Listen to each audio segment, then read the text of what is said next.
ready to go? You want to do this for me? He was just keeping us entertained while we wait for you. Ah, you waited 7 minutes. Brutal. All right, well, I don't have an opening statement today, so we can just get right to your questions. Lita?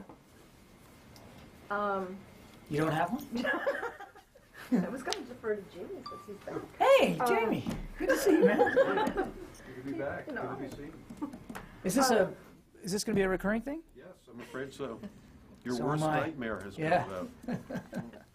Go ahead, I Lita. was just looking for an update on Iraq and Syria on the training. I wanted to sort of clarify. I thought a couple of teams had left Baghdad to fill the Anbar team, and I'm wondering, is it one team, is it two, because it's 50 people? Can you give us some clarity on some of that? Yeah, we'll start with the sort of the premise that General Austin wanted to get a start on the Iraqi training and advise initiative as soon as he could, and he wanted to use forces that he has already in Iraq or in the region to do that. A couple of reasons. One, it's important and we want to get it started. Number two, it sends an important signal both to the Iraqis and to coalition partners for how seriously we're taking this. And the sooner we get started, the sooner Iraqi units will improve in their capability, and the sooner we'll get coalition contributions to that particular mission. So he has started using, again, intrinsic forces that he has there. A couple of teams, I think it started with a total of about 50, and that was a few days ago. I'd have to point you to CENTCOM for any updates in terms of whether there's been more added since then. But there are, I think he's looking at somewhere around between 50 and 150 total to get this thing started, and that's what they're working on. But this is shifting troops out of the Baghdad teams, right? The existing teams that were in Baghdad. So didn't that number now go down? And yeah, is there he took it out of Hyde. Sure. Now I don't know exactly from each location these teams were taken, but he did take it out of Hyde in order to get the training program up and going in Anbar. And just to follow up, does this mean though that in order to do this, he's going to have to take it out of Hyde for a while, and wait for any additional funding, or is there anticipation that you'll be able to send at least some troops in to bolster that Baghdad? No, fair question. I think you're going to start to see initial elements of the 1,500 or so additional start to flow in the next few weeks. So this won't be something that this temporary solution that he's come up with isn't going to be for very long. We're also seeing contributions being offered by coalition nations. And I can't speak for those specifically because we want those countries to speak for themselves in terms of what they're going to contribute. But we have secured numerous pledges from coalition partners to contribute trainers to this effort, and they will start to announce and then flow their troops in the next couple of months. I think certainly by the end of the calendar year, you're going to see a much more robust presence, not just by the United States doing this, but by coalition partners as well. And then it'll go into the early years as we start to flesh this out.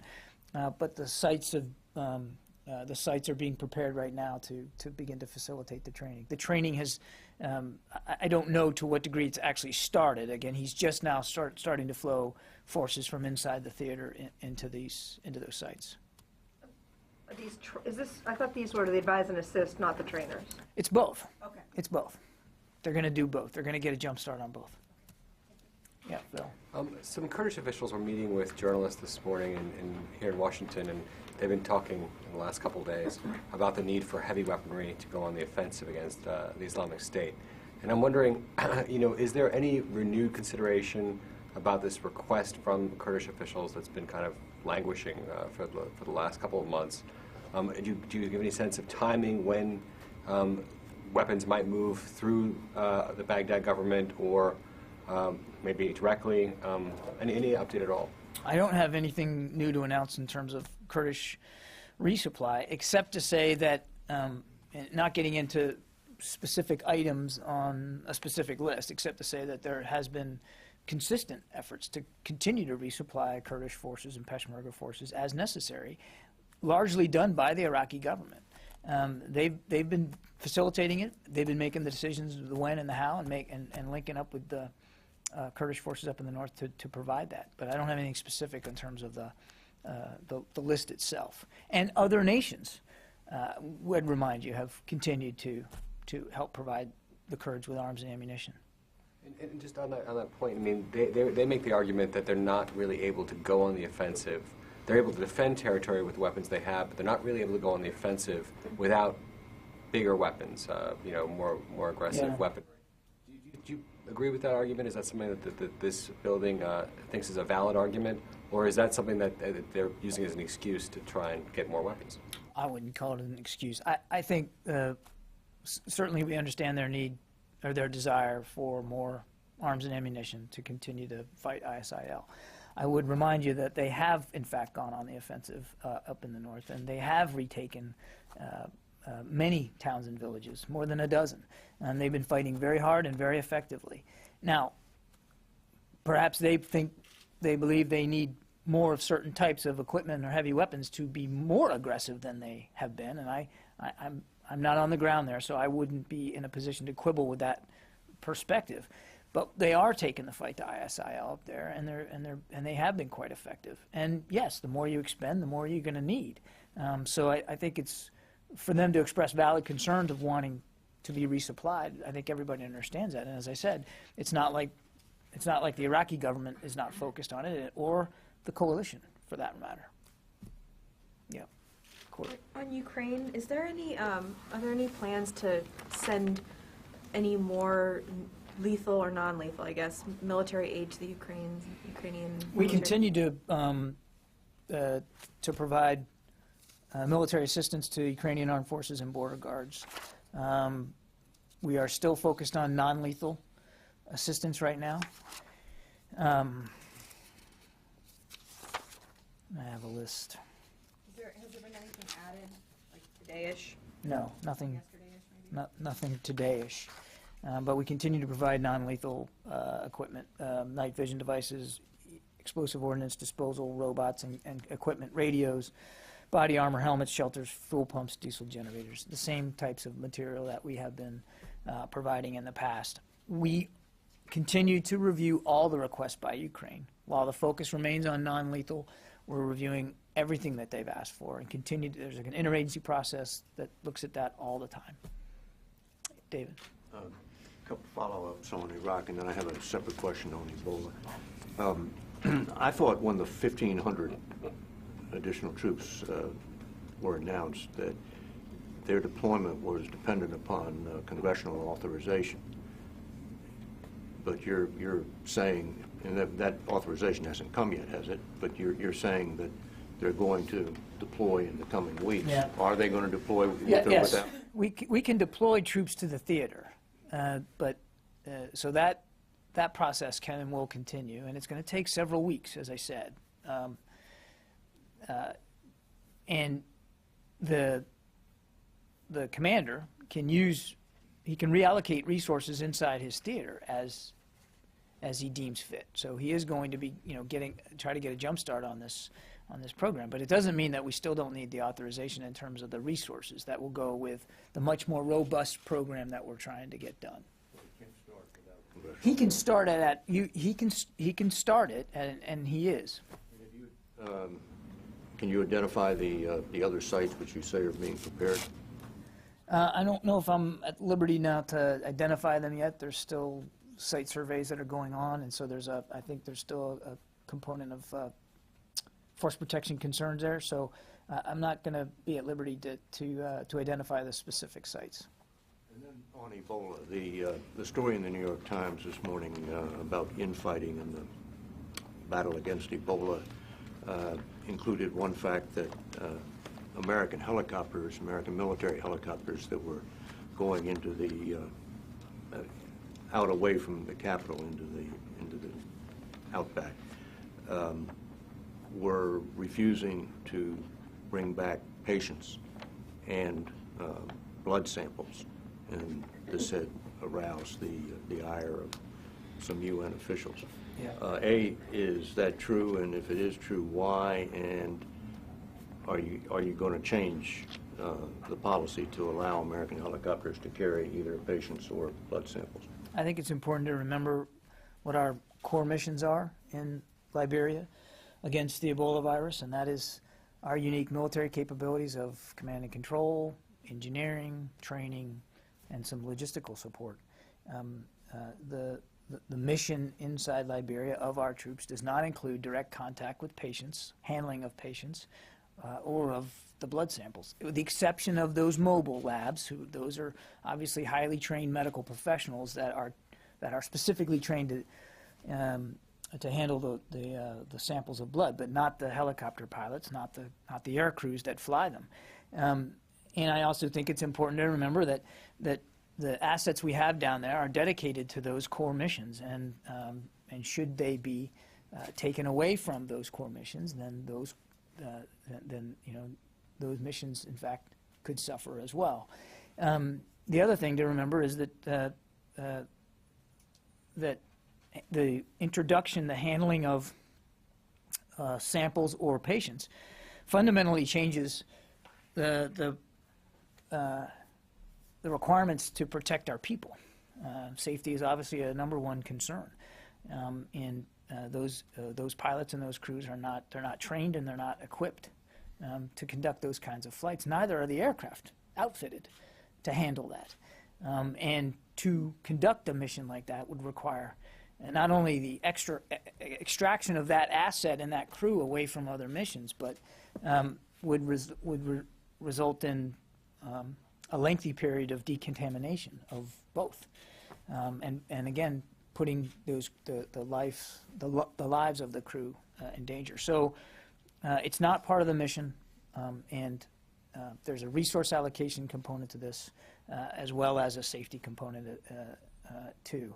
I would also tell you that, and I don't want to speak for other agencies, but I know that there has been consideration of not by the Department of Defense, but of contracting for that kind of service, that kind of air service. And again, I think that's all being worked right now. So it's not going to change? I don't foresee any change from a Defense Department perspective. I don't see any change to the way in which our air crews and our aircraft are being used down there. And again, I'd point you, David, to the core missions that we're required to do down there, and that's what our people are trained to do. That's what they're resourced to do. That's what they're equipped to do. Can I follow up on that? Yeah. On Ebola, what's going to happen after December 7th when these 10 Ebola treatment units are completed and you still have 2,500 or how many troops in West Africa? What are these troops going to do? Are they going to start to draw down? Well, we don't know, Phil. I mean, the original requirement for the mission was about 6 months.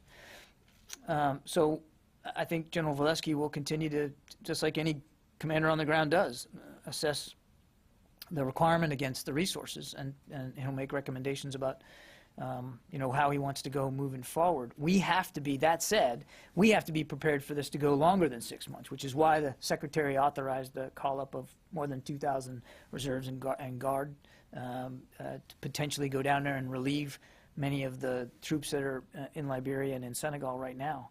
But we just don't know. The one thing about this disease, and I mean, I'm certainly no expert, is that, it fluctuates, it changes. And so while the numbers are declining right now in terms of cases, that's a positive thing. It doesn't necessarily connote a trend. And we want to be mindful of that too, that sometimes the numbers go down and then they go back up again. So we want to stay flexible.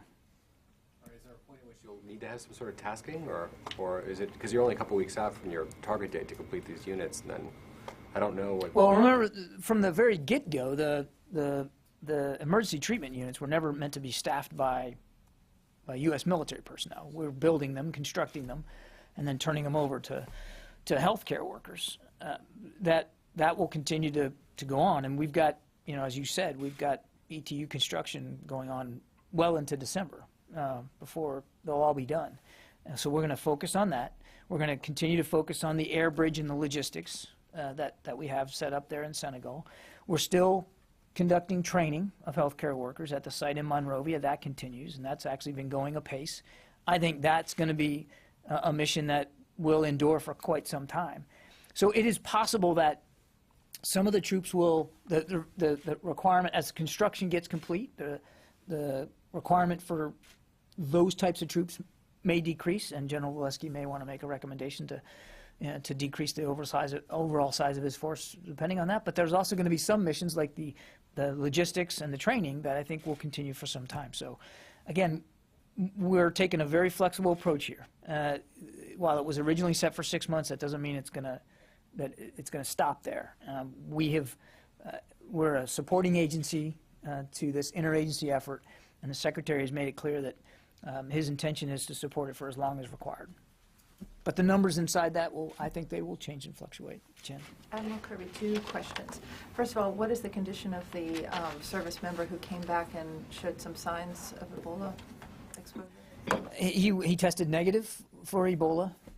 He is now returned with his colleagues to the 21-day controlled monitoring regimen. Now that we know that he does not have Ebola, I can't get into the specifics because of privacy, but I can tell you that it's an illness other than Ebola and eminently treatable, and does not preclude him from joining the rest of his cohorts.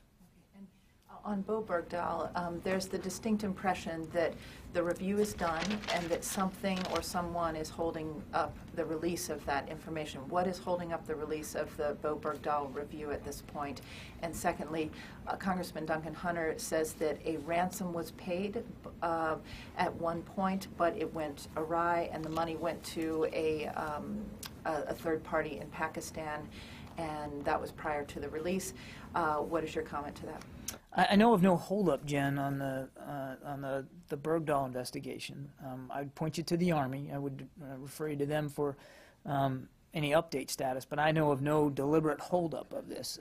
As I understand it, the work is complete and it is now in review and staffing. And as you know, in this building, that can sometimes take a while, especially for major investigations like this. But I'd point you to the Army for more details about the status of it. I have heard nothing, and I've seen no indication that there's been any deliberate holdup of it. On the allegation that a ransom was paid to secure the release of Sergeant Bergdahl that may or may not have failed, I would tell you that, and we've said this before, there was no ransom offered, there was no ransom paid. There was no money exchanged at all to secure Sergeant Bergdahl's release, nor was there an attempt to do so that failed. So you can rule out that JSOC was involved in any sort of attempt to pay a ransom? There was no attempt to pay a ransom to secure Sergeant Bergdahl's release. So then can I ask why you haven't formally responded to Duncan Hunter's letter, which was sent on November 5th? If the answer is so plain and simple. We will respond to the congressman appropriately and in due course.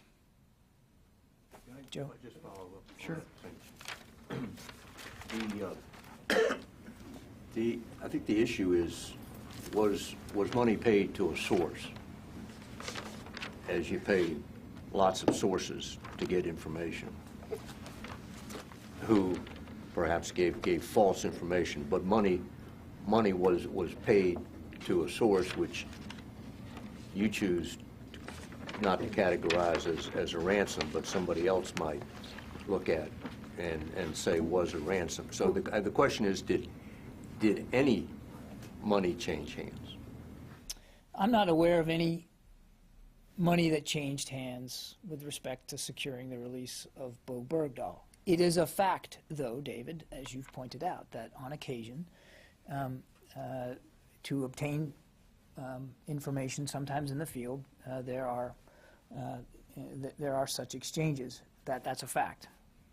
But I have nothing here today to indicate validity in this particular case. Yeah.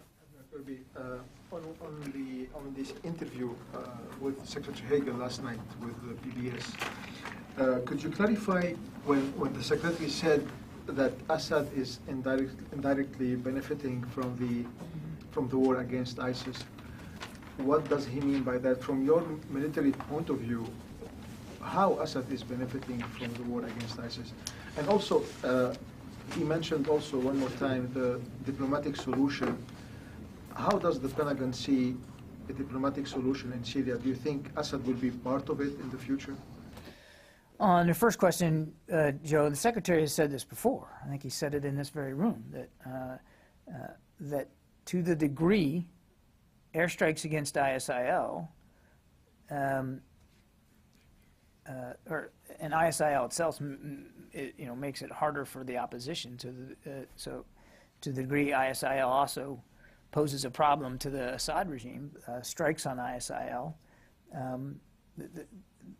Clearly he derives a tactical benefit from that. That said, it's not the goal. We're not out to try to assist the Assad regime. Number two, nothing's changed about the policy that we believe Assad needs to go, that he's lost legitimacy to govern. Number three, he himself and his regime are largely to blame for the ability of ISIL to grow and sustain itself, particularly in northeast Syria. So this is our strategy is a counter-ISIL strategy, nothing more. Nothing's changed on the political front, that we believe the Assad regime has lost legitimacy and has to go. But from a military perspective, this is about getting at ISIL's ability to sustain itself and to secure safe haven inside Syria. Nothing's changed about that. When the Secretary spoke about a diplomatic solution, he was referring to that larger political settlement that must occur over time. There's not going to be a U.S. military solution to the crisis inside Syria. Even the fight against ISIL isn't going to be solved militarily, and we've said that before. What has to happen is a long-term political settlement that ends with Assad not being in power, and Syria and Syrians having an ability to govern themselves. Okay, I got that, but Assad is part of the conflict in Syria, and also ISIL is the other part of the conflict. When the Pentagon, when the Secretary talks about a political solution, a diplomatic solution, that means, that's what I understand, is that any solution should be dealt with Assad or with ISIL. Well, one of the reasons we want to get this train and equip program up and running for the Syrian moderate opposition is to help them pursue and negotiate a political settlement inside Syria, to give them the strength and the influence that they'll need to secure that kind of political settlement inside Syria. Cammie? Do you have any more information on the release yesterday that the storage facility belonging to the Khorasan group had been hit in Syria? Do you have any more details about that? And secondly, what is the Pentagon's current assessment of this group of fighters? We still assess the Khorasan group to be a very real threat to Western interest and to American interests. That is why we continue, as we said we would, to go after them where and when we can. The strike taken the other night against this weapons facility, we believe was a success. We used a B-1 bomber that dropped several precision-guided munitions on this facility, and we know that the facility was destroyed. And as I said before, I think you're going to continue to see pressure being put by us on the Khorasan group because we still assess that they remain a threat. Do you believe that they've been degraded at all by these airstrikes? Oh, certainly. I mean, when you destroy a facility that you know they've been using to store and to make weaponry, you've certainly taken that ability away from them. There were other facilities that we've hit in prior strikes that we know affected and degraded some of their capability. In fact, one of the reasons this particular facility was hit was because we knew that they were restocking it after having suffered losses elsewhere. So they were moving equipment and material around because it had been at risk in other places. So we know it's having an effect on them. But that doesn't mean that we're ready to call mission accomplished here by any stretch at all. We continue to believe this group is a threat, remains a threat, and we'll continue to go after them where and when we can. Nancy? I had a question about a letter that was released this week, written by the Undersecretary of Policy, calling for a comprehensive review of the hostage policy. Mm-hmm. What I don't understand is if the NSC is leading that review. Why did that response come from this department? It's really more of a bureaucratic answer than anything, Nancy. The letter that it was in response to was a letter by Congressman Hunter to the President of the United States. Congressman Hunter sits on the House Armed Services Committee, which is one of our oversight committees, and it was deemed by the interagency that the best way to respond to that particular letter and that particular member of Congress was through the Defense Department because of our equities and his equities, quite frankly, in this department. And so it was signed out by Christine Wormuth, the Undersecretary for Policy here. And that was just an interagency administrative decision that was made.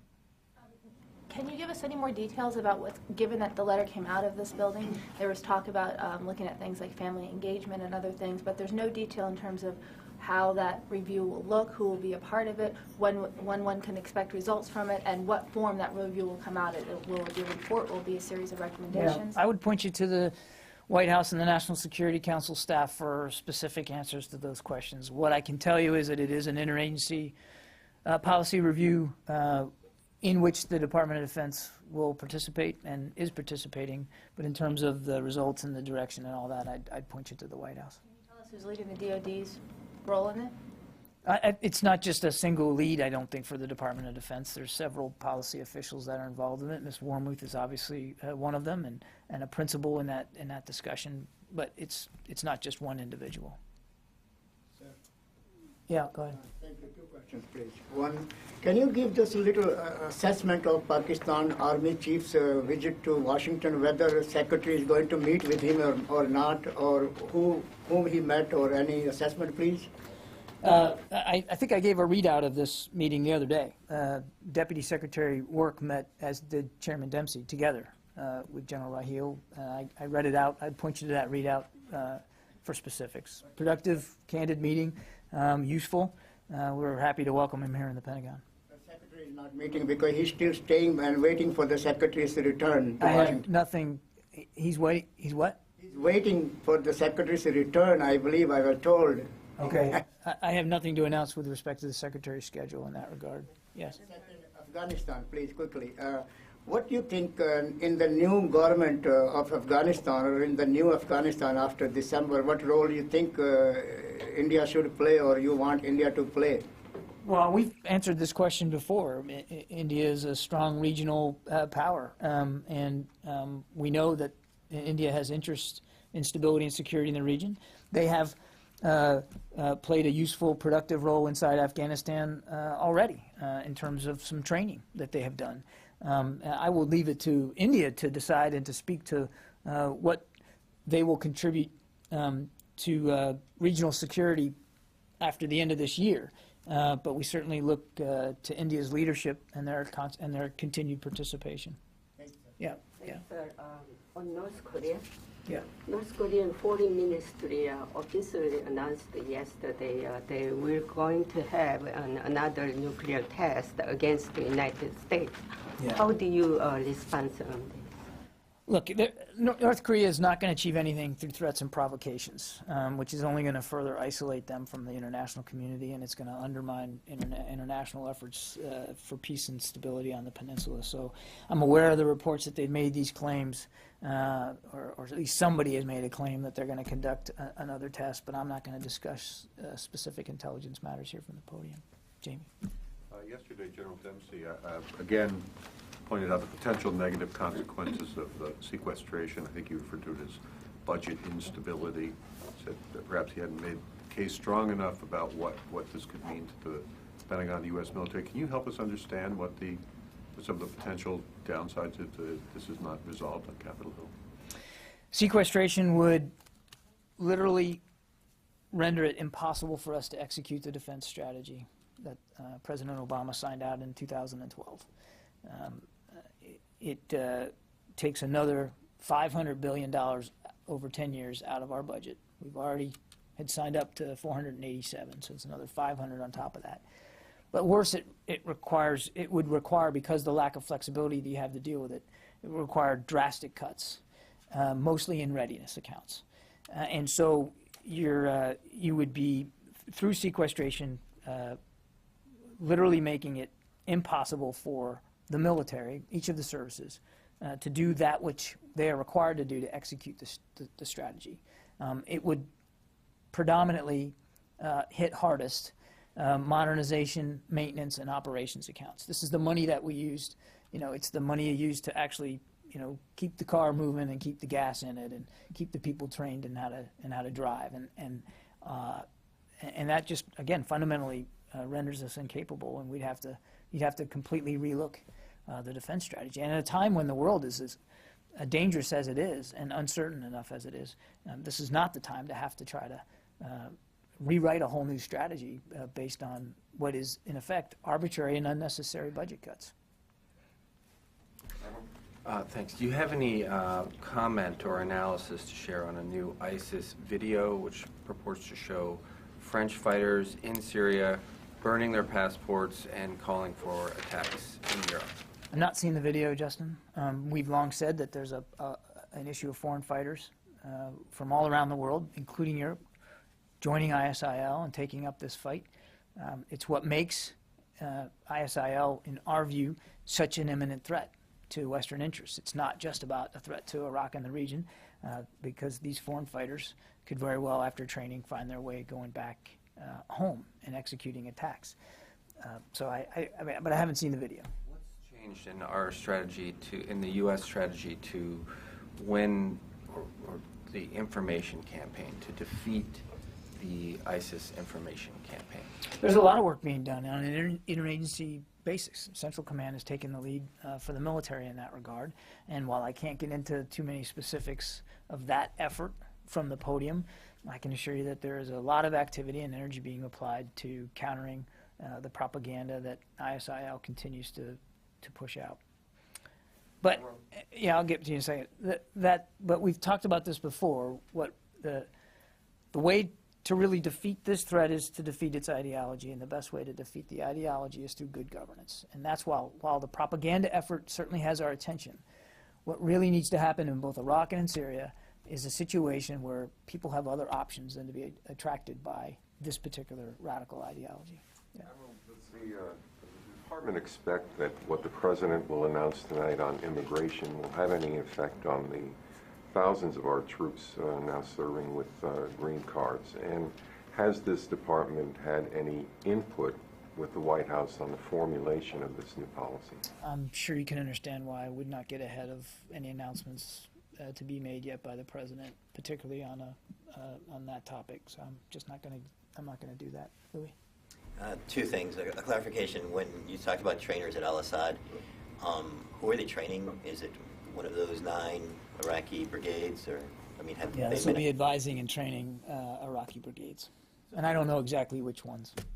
And also, do you have any information about about a helicopter hard landing at the embassy? I guess this past week? Yeah, there was an HH-60, a medevac helicopter that did have a hard landing there at the embassy complex.